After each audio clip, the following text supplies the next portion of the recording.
GarageBand for iPhone allows you to add a maximum of 32 tracks to a given project.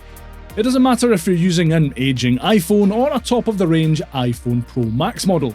Once you hit that maximum track number, you can't add any more touch instruments or recordings. GarageBand for iPhone does have a feature that will allow you to join a number of tracks together, freeing up space in your project. Here's how it works. Alright, here's a project on my iPhone that has reached the maximum number of tracks. You can see that I'm unable to add any more tracks to it. By tapping twice on the track header of a track, I can select Merge from the menu that pops up. I can then select the tracks that I would like to merge together by tapping on the circles that have appeared in their track headers. Then I just need to tap Merge to start the merging process.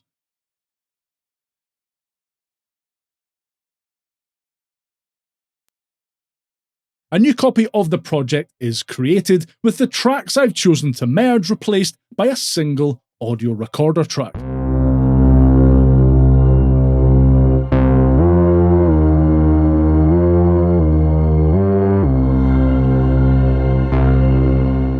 Note that the original pre-merge version of your project will still be available in the My Songs browser in case you want to go back to it.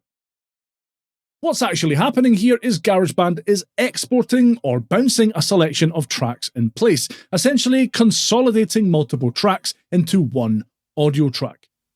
Bear in mind that means you will no longer be able to edit things like effects, volume or quantization on the individual tracks you've merged, so it's best to finalise any mixing or editing on those tracks first. A really great example of where merging tracks can be especially useful is when working with drum tracks that you've played and recorded yourself. In this project, I have separate kick, snare, hi-hat and cymbal tracks. I've applied effects, compression and EQ to each of these tracks individually, and they're now finished and ready to go.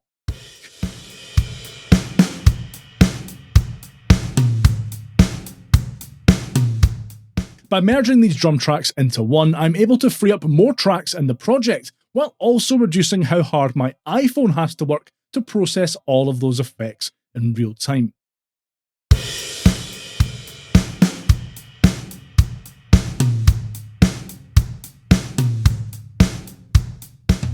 If you're producing a particularly effects-heavy project on an older iPhone, there's a good chance you'll run into the dreaded optimizing performance message, where GarageBand locks up, goes through the optimization process, and then lets you carry on for about 2 more minutes before needing to optimize again. It's infuriating.